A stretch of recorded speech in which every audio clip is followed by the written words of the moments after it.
Buenos días y seguimos acá en verificación y validación de software, clase número 10 y quedan bastante por delante.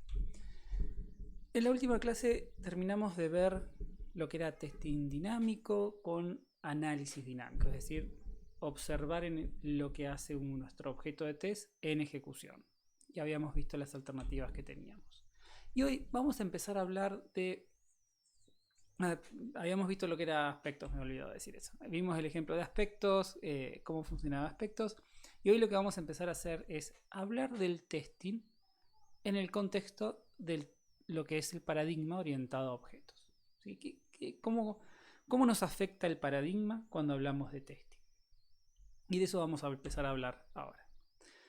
Robert Binder, en su libro Testing, Sistemas Orientados a Objetos, lo que dice es: no puede haber bugs sin programadores, pero los tipos de bugs que aparecen, que se producen, son un resultado directo de los lenguajes de programación que usamos. Entonces, sin duda, los bugs no aparecen solos, los ponemos nosotros, conscientes o inconscientemente. Es el programador el que genera el bug, pero el lenguaje que usa de alguna manera va a determinar qué tipo de bugs van a aparecer. Entonces tenemos que charlar ahora sobre cómo el paradigma nos ayuda o nos complica más la vida. Y la realidad es que complica más que ayuda la parte de testing, por lo menos. Entonces vamos a empezar, va a haber muchas definiciones. Por definición se dice que un programa fue adecuadamente testeado si el testing tuvo un cubrimiento total de acuerdo a algún criterio. ¿Sí? Esto ya lo hemos hablado antes. El testeo adecuado puede ser a nivel de caja negra o de caja blanca. A nivel de caja blanca, fíjense que a nivel caja negra no nos importa tanto el paradigma, caja blanca es donde más me interesa el paradigma. A nivel de caja blanca hay 11 axiomas, 11 grandes verdades sobre el testing. Y estos provienen del trabajo que se nombra ahí. Lo que vamos a hacer ahora es ver estas 11 grandes verdades, porque si estamos de acuerdo que estas 11 grandes verdades son verdades, con esas después vamos a empezar a analizar el paradigma. Primero, para cada programa existe un conjunto de test adecuado. Es decir, todo programa puede ser adecuadamente testeado. Va a depender de la técnica, del modelo, del criterio de cumplimiento, pero de alguna manera lo podemos testear en forma adecuada. Existe un programa P y un conjunto de test T, tal que P es adecuadamente testeado y no es con un test exhaustivo. Es decir, todo programa puede ser testeado en forma adecuada y ese testing adecuado no es el testing exhaustivo. Es decir, podemos hacer menos que un testing exhaustivo y aún así hacer un test adecuado. Si T, nuestro test, es adecuado para nuestro programa P y T es un subconjunto de T', entonces T' también es adecuado para P. Esto es, si yo tengo un conjunto, yo tengo mi test, mi conjunto de test, que es adecuado para P, si a ese conjunto T le agrego más test, sigue siendo adecuado.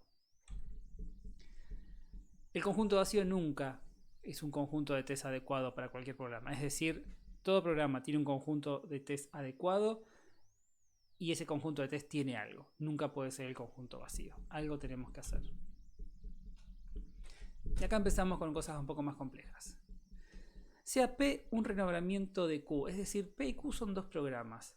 Pero si yo agarro Q y en su implementación le cambio nombres a cosas, la variable A la llamo B, la variable X la llamo Y, y T es adecuado para P, sí, solo si T es adecuado para Q. Esto es, yo tengo dos programas, donde uno es cambiarle el nombre de las variables, por ejemplo, a otro programa.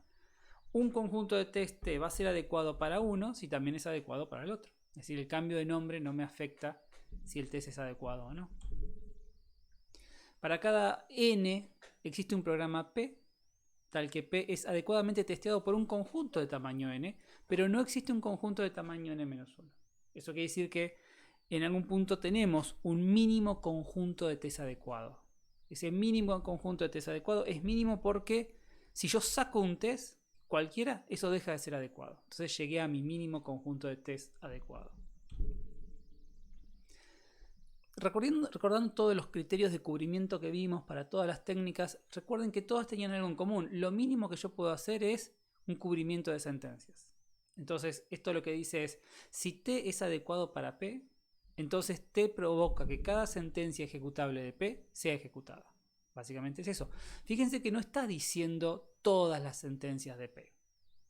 ¿Sí? Está diciendo las que sean ejecutables van a ser ejecutadas. Si tengo un código que es inalcanzable y no lo estoy testeando, eso no quiere decir que mi test no sea adecuado. Es simplemente que la lógica del programa hace que eso sea inalcanzable. Si dos programas son semánticamente equivalentes, ¿sí? Es decir, hay dos programas que hacen lo mismo, pero están implementados de forma diferente, un conjunto de test adecuado para uno no lo es para el otro. Yo tengo dos programas, ambos hacen factorial, pero uno lo hace en forma recursiva y el otro lo hace en forma iterativa. Un conjunto de test adecuado para uno no es necesariamente adecuado para el otro. Volviendo a lo del axioma que habíamos dicho antes, no necesariamente el mismo conjunto de test ejecuta todas las sentencias ejecutables de uno que las que ejecuta del otro. Si dos programas son sintácticamente similares, es decir, que en su estructura, en su implementación son parecidos, pero hacen cosas distintas, de nuevo, un conjunto de test adecuado para uno no lo es para el otro. Yo puedo tener factorial en forma iterativa y puedo hacer la división en forma iterativa. Sintácticamente son parecidos. Tengo un ciclo while y hago unas cosas dentro del ciclo while. Pero como semánticamente son distintos, es decir, hacen cosas distintas, un conjunto de test adecuado para uno no lo va a hacer para el otro. El testeo adecuado de dos componentes Q y R en aislación no es suficiente para asegurar el testeo adecuado de Q unido a R. Esto es básicamente la razón por la cual existe el testing de integración. Si yo testeo las partes en forma individual, la unión de las partes no necesariamente va a funcionar. Sea Q una componente del programa P. Si T es un testeo adecuado de P, del programa que contiene la componente, no necesariamente T es un testeo adecuado de Q. Es decir, si nosotros tenemos nuestro programa P que usa una componente Q, no sé, usa una librería de matemática, una librería de geometría, lo que sea. Testear adecuadamente el programa P no implica que estemos testeando adecuadamente la librería de matemática o la librería de geometría. Porque de vuelta, no puedo asegurar que todas las sentencias ejecutables de Q usado por P estén siendo ejecutadas cubriendo todo Q, porque eso depende de cómo lo usa P. Entonces, teniendo en cuenta estos axiomas, lo que vamos a hacer ahora es analizar los elementos que componen el paradigma orientado a objetos y ver cómo se vinculan con estos axiomas. Spoiler, el paradigma complica el testing, ¿sí? Ahora vamos a empezar a ver por qué. Por un lado tenemos que uno de las publicidades que hacemos del paradigma orientado a objetos es que tenemos el encapsulamiento. Las clases permiten ocultar información. La interfaz y la implementación están separadas. Si la interfaz de una unidad se mantiene pero cambia su implementación, entonces aquellos que usan la unidad no se enteran y está todo perfecto, no tengo que andar cambiando el código. Lo que es una gran ventaja, sin duda. Pero ¿qué pasa? Tengo dos programas que están haciendo lo mismo, pero con una sintaxis diferente. Es decir, yo tengo la clase lista implementada con enlaces dinámicos y tengo la misma clase lista implementada con un arreglo. Tengo encapsulamiento y ocultamiento de información. El que está usando la clase lista no sabe cómo está implementada esa lista y yo puedo cambiar las implementaciones y todo el programa sigue funcionando igual. Perfecto. Pero, ¿qué pasa a nivel de testing y los axiomas que nombramos recién? Si yo testeo mi programa que usa la lista con enlaces dinámicos y está adecuadamente testeado y después saco esa implementación de lista y pongo otra, el testing dejó de ser adecuado. Debería volver a testear de nuevo todo. Otro problema con el encapsulamiento es que en muchos casos se bloquea el acceso al estado interno de los objetos a través de los modificadores de visibilidad. Eso quiere decir que no puedo conocer el estado interno de un objeto, no puedo verificar el estado interno de un objeto para saber si es válido o no. La herencia. Con la herencia podemos reusar un montón de elementos y nos ahorra un montón de tiempo, ¿sí? Y con la herencia podemos tener redefinición de tipos, vinculación dinámica de código. Ahora bien, con la herencia, lo que nosotros tenemos es una clase, por ejemplo, que tiene un único método. Yo abro una clase y tiene un único método. Incrementar en 1. Buenísimo, es una clase, es una pavada. Pero después veo que esta clase hereda de otra clase, que hereda de otra clase, que hereda de otra clase. Y en realidad, en esta clase que yo veo un único método, en realidad tengo 250 métodos que están viniendo de su jerarquía de herencia. Y no es fácil ver esa interacción entre todos esos métodos y cómo impactan en el método que yo estoy insertando o en el método que yo tengo en la clase. Por ejemplo, yo tengo la clase C que tiene a J y a R. Y tengo la clase D que tiene A, B y C. Y como ya hemos dicho muchas veces en TDP, D hereda a J y a R. Pero no los modifica. No les hace nada. Uno pensaría que si J y R fueron testeados adecuadamente con respecto a C, esta clase está perfecta. Entonces cuando yo agrego esta clase D, que no modifica nada de la clase C, no tengo que hacer nada con C porque ya está testeada adecuadamente. ¿Por qué habría de tener que volver a testearla? Bueno, imaginen esta situación. J inicializa un contador en 0 y R usa ese contador. Pero ahora la clase D, en uno de los métodos que agrega, inicializa el contador en 1. Entonces, fíjense, esta clase no está modificando los métodos, pero está modificando un atributo, y el atributo sí afecta a los métodos. Entonces, esta clase C, que fue testeada adecuadamente, ahora, sin tocar a C, dejó de estar testeada adecuadamente, simplemente porque agregamos una clase nueva que metió mano en esta clase. Y obviamente con herencia múltiple se imaginarán que el mundo se viene abajo. Todos los problemas de herencia múltiple se multiplican cuando hablamos de testing, ¿sí? Yo puedo tener una clase Z que hereda de X y de Y, ambos tienen el mismo método M. Entonces si Z usa el M de X y cambia al Y de M, entonces tenemos que volver a testear todo. El test apropiado, si yo tengo a X y Y testeadas apropiadamente, eso no me asegura que lo que yo vaya a usar en Z lo pueda considerar testeado apropiadamente.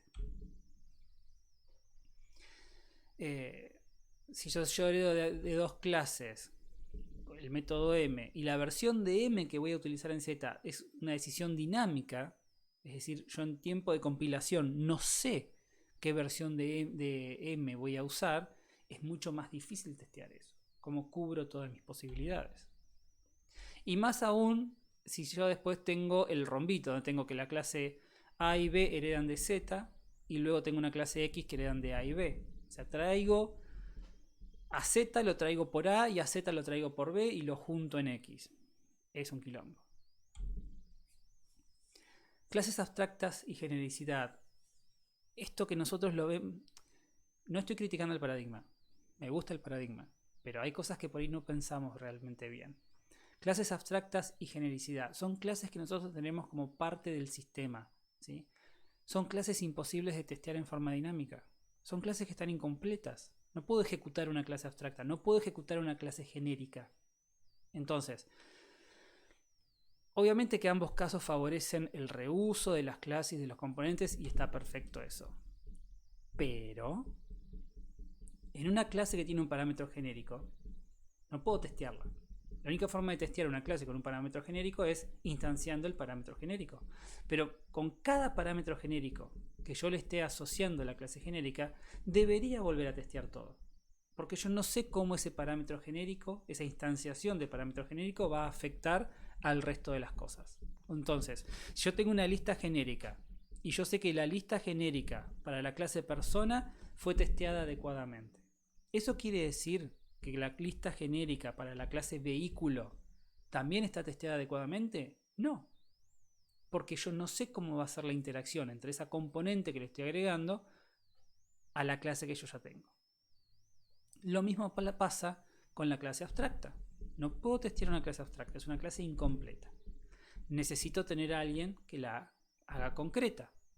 Ahora, una misma clase abstracta puede hacerse concreta a través de la herencia en múltiples clases. Entonces, en cada una de ellas, yo debería volver a testear todo lo que traigo de la clase abstracta. Polimorfismo y vinculación dinámica de código. polimorfismo nos permite vincular nuestras variables a diferentes tipos. La vinculación dinámica de código nos permite en ejecución cambiar la versión de una operación que se va a ejecutar. Ya a esta altura deberían estar anticipando el dolor de cabeza que esto nos genera, ¿sí? Básicamente acá lo que estamos diciendo es, yo tengo una línea de código que llama una operación F y yo no tengo la más pálida idea de qué F va a ejecutar. ¿Cómo testeo eso? ¿Cómo lo testeo? ¿Cómo yo testeo algo que no sé qué es? Yo sé que el vehículo llama a la operación arrancar, pero tengo 75 vehículos en mi jerarquía de herencias, cada uno con una versión distinta de la operación arrancar. ¿Cómo testeo esa línea de código que llama vehículo.arrancar? Es complicado. Los servicios y la secuencia de servicios, los llamados de servicios, son fundamentales dentro del paradigma.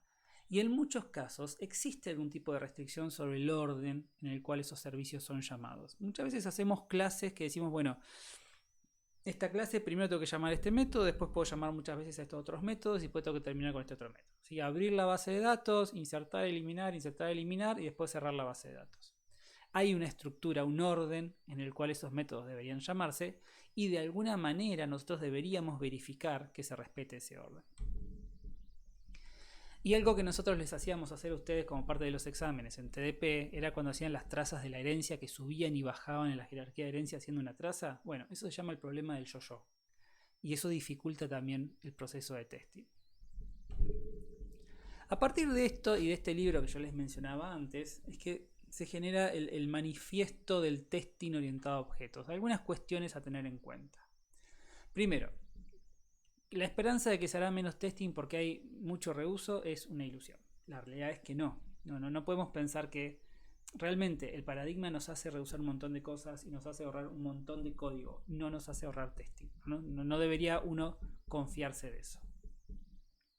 La herencia, el polimorfismo y la vinculación dinámica de código son fabulosos dentro del paradigma, pero nos abren algunos problemas desde el punto de vista del testing.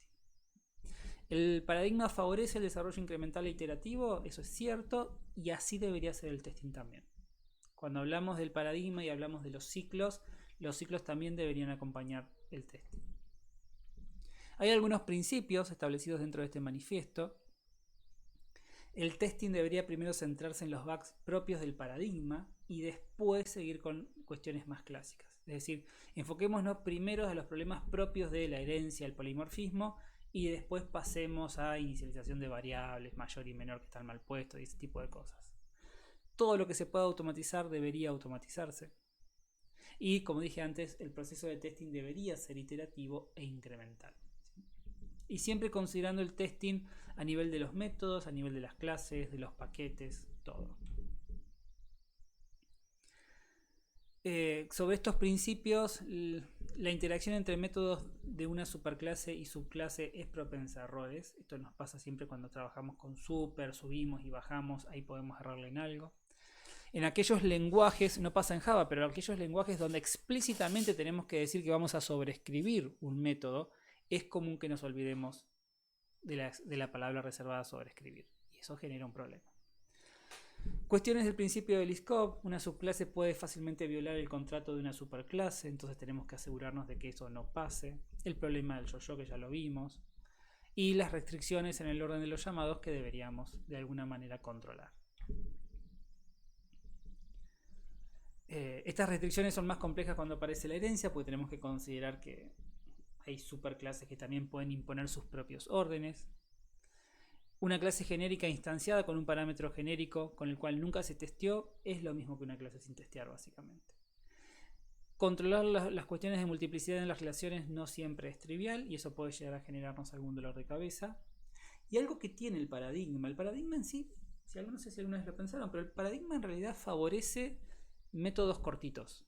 Por lo general en el paradigma tenemos pocos métodos realmente largos, complejos, y en realidad lo que tenemos son muchos pedidos de servicios que terminan siendo métodos cortitos.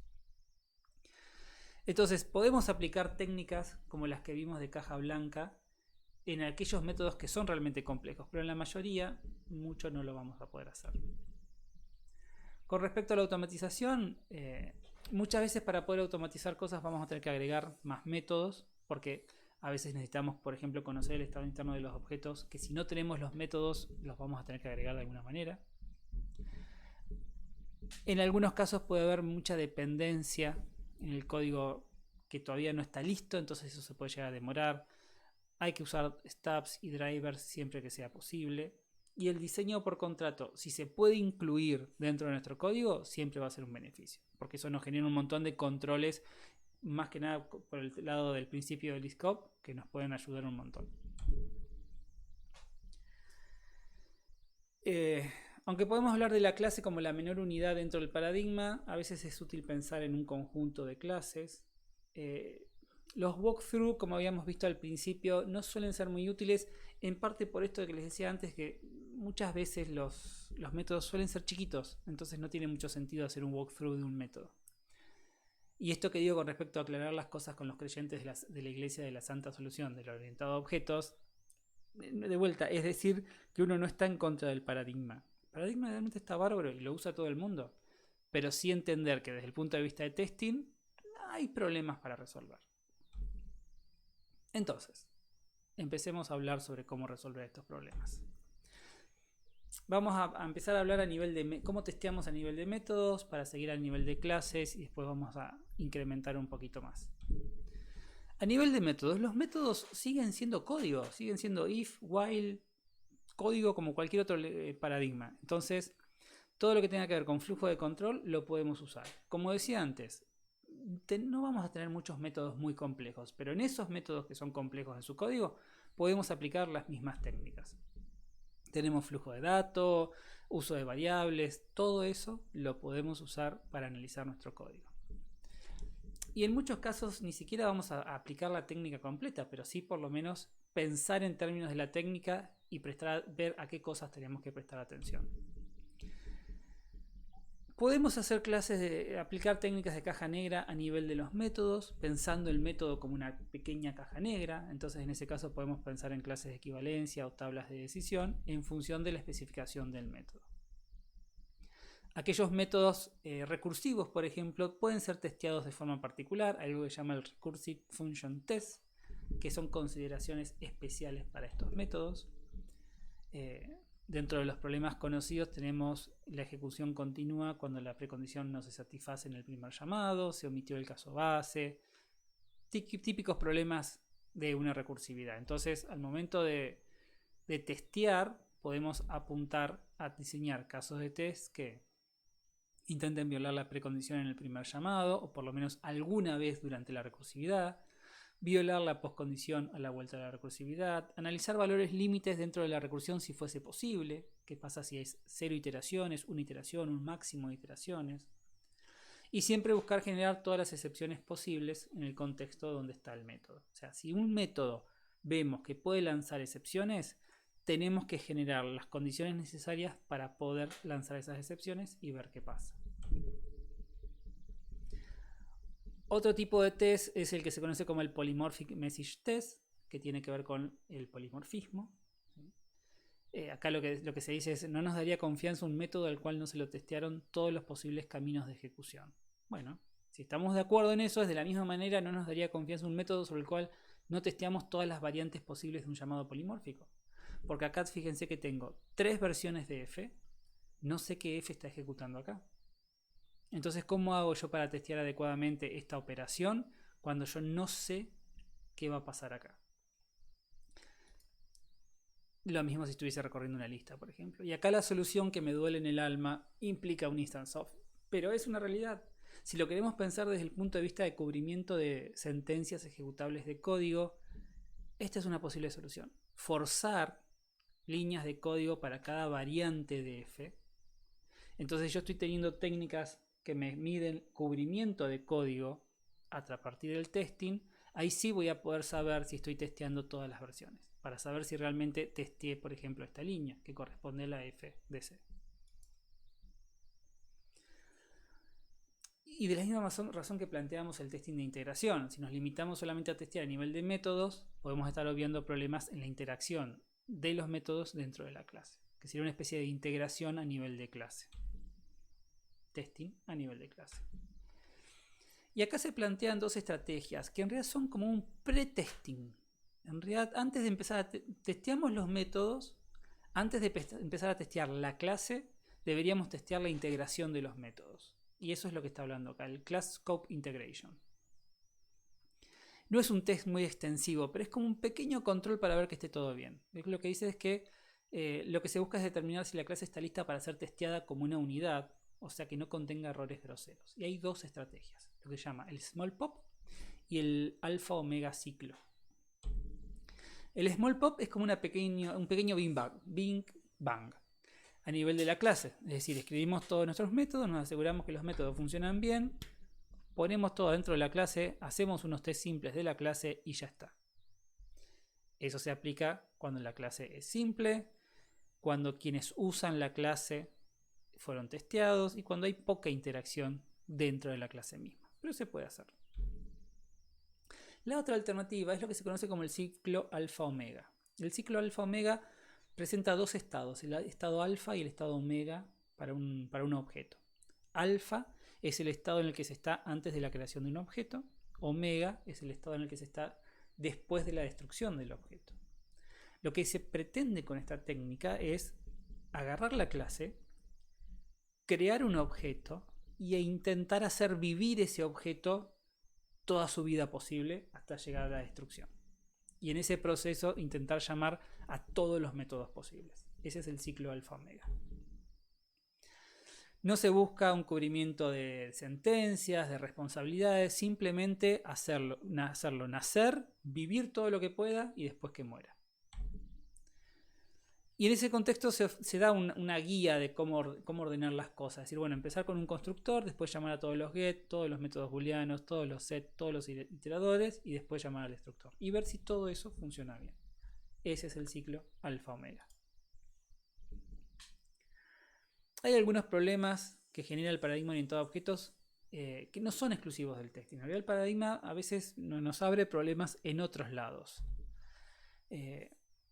Yo puedo tener una clase X que hereda de Y, que tiene estos métodos. Esto es difícil de testear desde el punto de vista del testing y del paradigma, porque yo estoy heredando de Y, no sé cuánto tengo de acá de Y, no sé cómo esto interactúa con Y. Entonces ahí se me abre un montón de problemas. Los mismos problemas pasan cuando hablamos de cálculo de métricas. ¿Hasta dónde yo puedo decir que esta es una clase compleja, por ejemplo? Yo puedo mirar esto y decir que esta clase es una pavada, pero por lo que estoy heredando de ahí y cómo esto está interactuando de ahí, esta clase es extremadamente compleja. Y es difícil de ver mirando solamente la clase X. Lo mismo pasa con la serialización. Cómo yo transformo una instancia de la clase X en una representación que pueda almacenar en forma permanente. Mirando solamente la clase, parece que son 5 atributos booleanos, algo muy simple de guardar. Pero de vuelta, por culpa de la herencia, por ahí tengo un montón de otros parámetros mucho más complejos. Es decir, no es un problema único del testing lo que pasa con el paradigma. Recordemos un poco lo que habíamos visto de uso de herencia. Habíamos visto que teníamos la herencia para la extensión, cuando me traigo todo lo que heredo, para la sobreescritura, cuando cambio la implementación de lo que me traigo, y la especialización cuando a algo que ya tengo le agrego nuevas cosas. Recordemos el principio de sustitución de Liskov. Básicamente el principio lo que dice es, si la clase B hereda de A, yo debería poder tomar en mi código todas las apariciones de A, reemplazarlas por B y todo tiene que seguir funcionando bien. Eso es lo que dice el principio básicamente. Y volviendo a los principios del testing, ¿sí? Hablábamos de que el testing primero debe centrarse en los bugs propios del paradigma. Entonces podemos pensar cuáles son los bugs propios del paradigma, ¿sí? Cuáles son los bugs propios de la herencia, cuáles son los errores comunes de la herencia. Y acá aparece de vuelta lo que los va planteando el libro, algunos con unos nombres muy divertidos. La inicialización correcta. ¿Sí? Inicializamos incorrectamente una superclase o nos olvidamos de inicializarla. Vinculaciones incorrectas, ¿sí? Debido a cuestiones de alcance de las variables. Por ello pienso que una variable, estoy accediendo a una variable que es local y en realidad estoy accediendo a una variable que es de instancia o es una variable que viene de la jerarquía de herencia. De vuelta en los casos donde explícitamente tengo que indicar cuando un método sobrescribe a otro, eso es fácilmente olvidable. Acceso desnudo. Un atributo público de una superclase pues, es visto por las subclases y puede ser modificado directamente. No sé por qué estos nombres, honestamente. El chancho cuadrado en un agujero redondo. Esto lo llama cuando una subclase está incorrectamente ubicada dentro de una jerarquía de herencia. Los hijos malcriados. Una subclase no acepta todos los mensajes que su superclase acepta. O la subclase deja el objeto en un estado inválido con respecto a la superclase. Básicamente está violando el principio de Liskov. Agujeros de gusano. La subclase computa valores que no son válidos con respecto a la invariante de la superclase. La herencia espagueti, cuando tenemos mucha herencia múltiple con mucha profundidad y eso se arma un quilombo. No me sale la traducción de esa. Una subclase modifica el dominio de una aplicación. De vuelta violando la precondición. Abusar de la herencia simplemente para compartir código. O tener interfaces gordas, cuando una subclase hereda métodos que no son apropiados para la clase, pero los hereda igual porque están en la clase que necesita. Todo esto hace a los problemas de la herencia. Y una forma de testear, una alternativa para testear una clase, como habíamos visto antes, yo tengo una clase X que parece muy sencilla, pero quizás por la herencia es mucho más compleja de lo que yo veo. ¿Cómo solucionamos eso? Y ahí aparece el concepto de clase aplanada. ¿Sí? Una clase aplanada es una clase que hace explícito todo lo que hereda. Si yo tengo la clase C que hereda de B, que hereda de A, hay una metodología que se llama clase aplanada que lo que hace es transformar a C en una única, que hace desaparecer la herencia en C y todo lo que viene por herencia, pero yo no veo en C, lo pone explícitamente en C. ¿Sí? ¿Se entiende la idea? Eso se llama aplanar. Entonces, si C es solamente esto, la clase aplanada de C transforma en C en una única clase que explícitamente, que yo abro la clase C y veo todo esto. ¿Sí? Es un proceso difícil porque tenemos que entender las reglas de herencia, de visibilidad. No es tan fácil de armar, pero hay metodologías de testing que requieren que el objeto de test sea una clase aplanada. ¿Sí? Y eso lo vamos a ver en la clase que viene. Entonces, empezamos a hablar de herencia. Empezamos a hablar del paradigma orientado a objetos y de cómo testearlo. El paradigma tiene un montón de beneficios totalmente reconocidos, pero la realidad es que también hay que reconocer que esos beneficios nos generan algunos dolores de cabeza desde el punto de vista del testing. Tenemos que considerarlos al momento de testear. ¿Sí? Bien, y con eso terminamos. Seguimos la clase que viene. Cuídense.